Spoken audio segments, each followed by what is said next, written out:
Hey, Thane, how are you? I'm doing well, Grant. Thanks for having me on today and excited to share this conversation with you. Man, me too.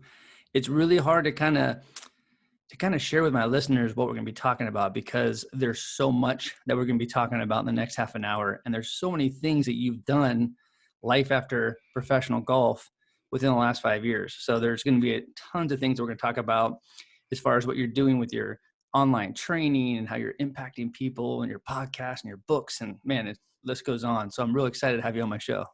Thanks so much. It's a journey. We are all on that journey together as humans, and everyone's path's unique. So it is quite a story, but so is everyone else's too. Right, right. I agree with you. So let's get into it, man. Let's talk about my favorite theme and my consistent theme here on the show is mental toughness. So when you think about that and you're reflecting on your whole career as a professional golfer and what you've been doing for the last half decade now, what does mental toughness mean to you? Yeah, I love that question and the theme of your show because it's such an under-discussed thing. To me, what mental toughness really means is this idea of never settling for less than you're capable of, and why it kind of revolves around that is because it takes discipline. It's a less tangible discipline than any others, in my opinion. And golf is a sport where you see that front and center. You have to have the mental resilience, toughness, and discipline to have belief in a shot that you haven't hit yet, even after hitting a bad shot, right? And that's like where the rubber meets the road is like, Right, I don't even know if I fully believe this, but I have to believe this in order to hit another good shot after hitting a bad shot. right. And that's where that intangible thing becomes really tangible by the result of that shot.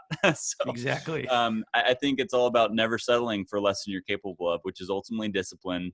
And it's the hardest discipline muscle to exercise because it's less visible and it's less tangible. You can't see it getting stronger, but you can just sense it and feel it. And there are some fruit, but it's slow and it's a long process. You know, you talk about getting over a bad shot in golf. I've always talked about this on my show and also when I'm working with golfers that, just the thought of taking a really thin stick and a really small ball and trying to hit it, 200, 300 yards and put it in a very small hole, just that alone is tough. The hardest part, I believe, is actually controlling your thoughts and emotions between each swing and each hole because there's so much time, there's so much stuff that can go on between your two ears, right? Totally. So when you were playing, like, how did you get over a bad shot? Because in sport, when I'm working with athletes, when they don't get over, when I say they, anybody that has a mistake within their sport and they don't get over it, or they don't let it go, Mhm. or they don't get the lesson, it becomes an emotional bag of shit. And it gets shitty and stinkier if you keep on bringing that around with you throughout your performance. So I'm just kind of interested, like, how did you get over a bad shot? Yeah, there's a lot of different routes. I think everyone's a little bit different in that. For me, what I really honed in on was two things. One would be reframing, Mm, and then the other would be process. So, in the sense of reframing, um, it's this what you just mentioned even before we click record is that, in every crisis, there's an opportunity. And the same thing in every bad shot, there's an opportunity for an amazing recovery shot or a really fun creative shot that you hadn't planned on hitting because now you're in the woods and in the trees and you have to find a way out, right? So it's if I can reframe after hitting a bad shot, oh, now I get to have fun or be more creative or have a really epic comeback. That sets me in the right mindset. And with that, it also takes kind of reminding myself of past times when, hey, remember last round when you hit a bad shot and then it led to two bad holes? Well, let's not repeat that, because if we get stuck in that bad shot, then I'll often lead to another bad shot, which leads to a bad hole and then can produce several bad holes if we get stuck in that. So that reframing and reminding is really important. And then the other is process. I think one of the easiest ways we can get out of a bad result is just getting lost in the process, because there is a lot of space between shots, but there's a lot of process that goes into executing a shot well. Um, you have to read the lie, you have to read the wind, you have to know what the grass is doing, you have to know what your game is doing that day and how you've been swinging. You have to know maybe where the momentum's at. You need to know where are the best places to miss at, because really golf's a game of misses. How can you miss in the right spot? And so all this computing of information is the process required to hit a good shot. And so I think it's true in any sport and in life that we can oftentimes get back in alignment with the right mindset by just refocusing on the process at hand. Yeah, totally. And being a quarterback most of my life, a long time ago, uh, you talk about reading things, man. You got to read the defense, and Mhm. that carries into life, right? Is reading the defense, and man, I can't express how important the skill of reframing is. Like if you can reframe in the moment, again, in sport, in life, in relationships, man, you're back in control. I always say, reframe it, rename it. Mm. So in that moment, rename it, have a different perspective, man. And so I love that. Those are great, great perspectives. Now, when you think about your career as a golfer, can you share a specific time where you had to be mentally tough? Yeah, I can share a few. Just because I mean, there's so many, right? I Right. mean, Totally. I and know. and really, I think we learn best through our failures. And so on a meta level, I guess what I'll start with is, uh, I had to be mentally tough in transitioning out of golf because my golf career was a quote unquote failure. I didn't reach the PGA Tour. I didn't get my card and accomplish what I set out to in that after 4 years. Um, and that's okay, right? And so that transition, I had to be mentally tough to realize that that quote unquote failure wasn't a failure. It actually gained me all the experience and knowledge that I use today in my work. Mm, And so it led me to where I am today. It wasn't a failure, it was an opportunity in that. And then that took mental toughness. But on a specific golf example, there's two that come to mind. Um, the first was in a mini tour event in the Midwest on the Adams Pro Tour. I remember my parents were out watching, and that that didn't happen that often anymore. So it was fun having them there. It was actually in my home state of Kansas, and I was fighting to make the cut. And I remember I was about halfway through my round on hole number 10, and it was a par five, and I had a 6-iron in my hand. I hit a great drive. I was going for the green in two. Length is one of my strengths, so now I have a chance to capitalize on that. And out of the blue, I cold shank it. I mean, honestly, this doesn't hardly ever happen, but it happens to everyone. It happens to even the best players. Like oh you yeah. will see on Thursdays and Fridays on the PGA Tour, some guys will Sure. shank it. Yep. Um, and so I was just a little off balance and I shanked it straight out of bounds and had to drop another ball right there and hit the same shot. So that is the ultimate example of, okay, you just hit the worst, most embarrassing shot in golf, a shank. Now you have to drop a ball and hit the same shot within minutes, of Yeah. hitting it. That is the ultimate fight of belief of saying, you know what, I know this example. I know how how embarrassed I feel right now, how horrible I feel, and all the negative self-talk that's going with that. Now I might miss a cut and all those things. Yeah. But how do I just get in a place where I know my body can do this? I know I've done it a million times and just try to hone in on that. And, I was able to hit an okay shot. I didn't hit a great shot, but just that is the ultimate example of like you just got your world rocked by this Yeah. shank and now you have to do it over again. And this pressure is even more now because of what you just did. Um, and a lot of that is that reframing the moment and just fighting to believe, even if you don't. Yeah. Um, and You know, this, go ahead. no, keep going. I was just gonna add to that is like, you're right. It doesn't matter how great you are. You're gonna have those moments, right? In any sport, any performance. And it's when you miss that shot and you have to step up in that moment, show up in the moment. To me, yes, there's reframing. There's all these things that you're going to be doing and dealing with, but it's about vulnerability. Like, Hmm. how do you fail? Like when you're in basketball, when you go 0 for 8 and, the ball's in your hand for the winning shot, do you get scared and afraid and then like dish it off so you don't want to be that guy?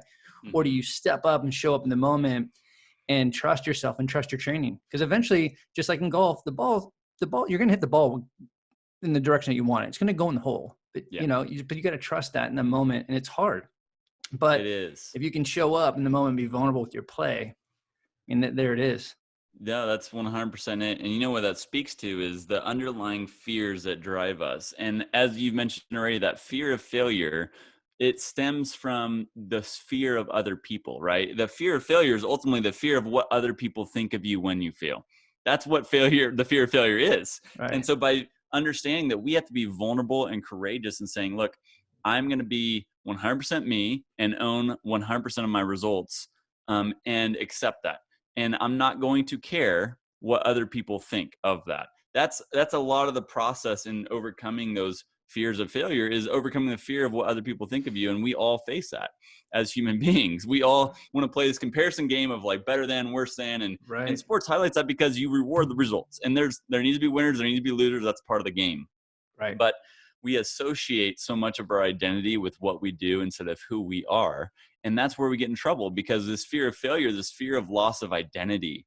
And that's with the transition from golf to beyond for me, was that was the key to doing it well, is knowing that my identity is not a professional golfer. My identity is a human being, just like yours and everyone listening to this. And Yeah. that's our core identity. And what we do is on top or attached to that is not associated directly with our identity. And so by detaching that, we can get a lot of freedom from these fears that control us or influence our play or results, and unlock that freedom of full expression and ultimate performance that can be our best performance, because we're not inhibited or hindered by this chatter of what are they going to think, or what do they think now that I just hit that shank? Like, they probably think I'm a horrible golfer because you are, and all, that negative, that downward Yeah. spiral. Totally. And this is daily for, no one's immune to this, daily for all of us. Oh yeah. It's, I love, and I say this all the time, man, like your sport, so golf, is what you do. It's not who you are. And we talk about that, like how important it is to know who you are outside of sport, not only just so you can balance the highs and the lows, but also when you transition, which we're going to talk about in a second, out of sport, it's going to be smoother when you transition out of something that is somewhat your identity or has been, right? So, and also, who are you in the face of adversity? Because I feel like adversity really reveals who you are. And so, and I think sport helps us with uncovering that. So, with transition, and I talk about this a lot on the show, because I don't care if you're in high school, college, professional, Olympic level, you're going to transition out of your sport. And we hear some of the transitions, they're tough. Some of them are smooth. How was your transition? Because when you left the sport of golf, man, the things you've done as far as, writing books and podcasts and creating, performance, virtual content, I can keep on going. Like, you've done a lot in a short amount of time, but how was your transition out of sport, and what motivated you to do all this? Yeah. Well, I think I love what you highlight there, that we all are going to transition at some point, and that is so not, it's not talked about enough. So I love that you emphasize that, because the more we can talk about, the more we can be aware and conscious and ready for it. Yeah. For me, it was, I had some assistance actually by an injury. So the last year and a half of my career, I had a muscle strain in my left rhomboid that was golf specific and repeated 5 times over a year and a half. So it was constantly on, off, on, off. And so I think that helped prepare me for more open-handedness with like, this may not be, I may not be able to play pain-free golf, was how I was thinking. Cause it just wasn't going away. And so through that time, I think I was assisted by the injury to help me be a little bit less attached to it with my identity. And I just really felt God was diversifying what I was interested in and what I was doing. I'd started the podcast at the time, and that was a really fun passion project with a friend.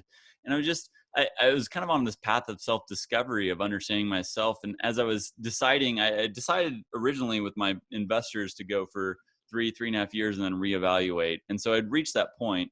So it was already kind of a pre-planned reevaluation time. And as I sat with this decision of, was it golf or was it something else? And with all that happened with my body, I really came to this question of, who have I been created, equipped, and called to be? And I really sat with this for a couple months and talked to friends, mentors, my team, coaches, meditated, prayed over it, and just really tried to self-reflect on what this was. And I really, after that time, felt that I could be more effective outside the world of golf than within it. I just Mm. wasn't a golf nerd or fanatic. I love the game, but I'm more of a competitor, and that's why I loved it. And I realized that I was so interested in so many different things that I could probably provide more value to people outside of golf than within it. And that kind of shaped my decision to pivot. And coming out, I felt the calling to be a voice to the next generation, whatever that looked like. I didn't know. And so I was like, you know what? I'm just going to try and bring value to other people with what I've been given. Cool. And I realized that discipline was a big part of that, and the mindsets of a professional athlete and the systems for performance within that. And so I just reached out to a handful of friends, like, look, at the time, my brother-in-law was an executive coach. So I knew a bit about the coaching space. And I was like, I've got this coaching practice I have an idea for and would love to just test it on you and walk alongside you. And so they did that for about 5 months with a handful of friends, and then turned that into a practice and a business. And then that's been a large part of the journey. And with that, the book was really interesting. That the original idea for my first book was, on the plane to Thailand, I was playing in the Asian Tour qualifier, and my injury had kind of re-aggravated right before I left. I couldn't, just cancel it because I wouldn't get any of my money back. So I had to go try, but I knew in my heart I probably wouldn't be able to compete. And so on that plane, I was thinking, man, if I can't repay my investors and sponsors for what they've given me and in the gift of giving me this pursuit of professional golf, what could I do for them? What could I give them in return? And this idea for a book came from that. It was like, what if I wrote a book about what this journey has taught me and gave that to them as a thank you? And so that was Wow, the original idea. that's cool. And then fast forward 6 months later, when the injury repeated, I was in Kansas rehabbing. I was like, I'm not going to sit on my butt and just rehab and practice putting and chipping. I'm going to write this book. And so for 3 months, I puked out, or 2 months, I puked out this draft. It was horrible. And 18 months later, it turned into my first book, From Here to There. And it was just a really beautiful journey that ended up turning into more of a book about the pursuit of individual excellence in any field based on my journey in golf. And that kind of opened up a whole new realm of speaking and writing that I've really enjoyed. And I'm just super grateful for those opportunities. You talked about self-discovery. It took me 2 decades, and I dealt with a season-ending injury in college when I was playing football, but it took me a long time to get ready for that self-discovery. And some people, when they go through that process, it's scary because when they go inward, they have to kind of face some stuff. Um, I know that the last 6, 7 years of my life, since I started that self-discovery, and I've been on this path and this, my life is I call it playing a bigger game. Man, it's been awesome. It's been great. What was it like for you when you had to go inside and you're doing this self-discovery? Was it enjoyable? Was it scary? Did you deal with some tough stuff? Totally. It's funny because I think we are all forced into it. I don't know if I don't know of too many people that choose it for themselves. And what I say is Right. like you said, I think I was forced into it just like we all are, in that sense that it's through hardship, it's through adversity, it's through getting shooken and woken up in a sense. Right. And so for me, it was in college, really, it was when the first kind of shaking happened. I was a captain of the golf team as a junior, and I made a bunch of decisions in my junior year over spring break that broke school rules and stuff like that. And it ended up coming out right before nationals, which you had qualified for. And long story short, it basically, I had lived kind of a double life. I'm a Christian, and I've been living a way that I didn't believe was right, but saying another thing. And that kind of came out about 7 years later, the cumulative effect of that. Got And it. so it's just kind of one of those things like, look, you've been living hypocritically. You're not in alignment with who you say you are. You're not living with integrity. And now you have an opportunity to do so, is what it was. But it was a life altering moment of like, wow, now I have to choose whether it's this or this I want. And just by then living in alignment with what I believe and what I'm about has made a huge difference. But that was a huge shaking point that broke a lot of trust with all the people I love, and really taught me firsthand the damage caused by a lack of integrity in life and in living with what we believe to be true and in alignment with that. And so I think that was the first that came with a lot of pain. And honestly, on the mental side, it took me probably 5 steps back in my golf game and mental performance specifically, because now Wow. I had to relearn more authentically what that looked like to compete with a more aligned identity, I guess. Yeah. And so it was a new arena mentally that definitely hurt my performance for a couple years. So that was quite a wake up. And the second one of that was with the journey of coming out of golf. I think is the identity part of it, right? Like we've talked about some, but you have to sit with yourself and say, look, like I have these other friends that I went to college with and that I know, and they've been on career tracks for 4 or 5 years now, and I'm starting from zero basically, right? Right. And that's disheartening, it's disillusioning, and they have big bank accounts and they have all this stuff, and I, don't have any of that. And so, you sit with like, what is my true worth and value as a person, and where do I place that in? Is that placed in from the culture or from what other people think, or do I create that? And so there was a whole nother layer of that self-discovery that, again, I was forced into, Right. more than not, more than I chose. And so it has been. And now, the newest one for me is marriage. I just got married in March. And so now I'm like this whole nother level of existing with another human and trying to have this union and unity together, and to be connected and support each other, when I'm used to living, on my own, by Right. myself, for my own Solo. agenda. And Yep. that's a whole different paradigm. And Yep. so it's a whole nother layer, and it's beautiful. It's just, each layer has its own challenges and growth opportunities within it.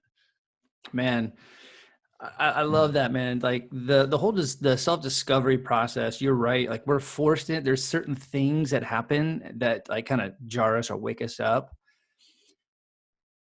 For me, when I had to do mine and I had to sit there and crack open my chest and just really do some work, and I love it that I went through this, and I teach this a lot, is when we're ready for that self-discovery, when we're ready to change habits and change stuff, change our behaviors, instead of saying like, I have to do that, I get to. Like, and when you go on this journey and you explore yourself and you're getting to do it, it's like, it's a whole different experience, and you're creating a completely different paradigm. And it's, I don't know, for me, getting to do a lot of the stuff that's hard. And then at the end of it, when I get through it, I'm like, wasn't that hard? It's all that story I was creating, but it's just getting to that place in life where you get to do stuff it's been remarkable. It is. And then all of life is a gift. And that's really what life is. Life is a gift if we think about it. It's an endless opportunity. There's always an opportunity for more. There's always something that's going to happen, and we get to choose what we do with it. And so that's such a sweet perspective, like you share. And it shows the power of language, that language is generative, right? Oh That man. it creates. So we need to be careful with the language we're using. I have to do this, or I get to do this. I mean, just Yeah, one word can change the entire scope of that. totally, man. Totally. Well, since I feel like we're both like coaching each other, which I love. This is why I love doing this, and selfishly, I get a front row seat to people's stories. So this is like, yeah, I love this stuff. But so outside of being a podcast host and an author, and now a husband, um, your performance coaching. And I love this because I think these three pillars that you talk about are so important in coaching and development, but it's so important right now, like with Mm. the pandemic, because we're so disconnected and there's fear-based thinking out there. Your three pillars is connect, collaborate, and inspire.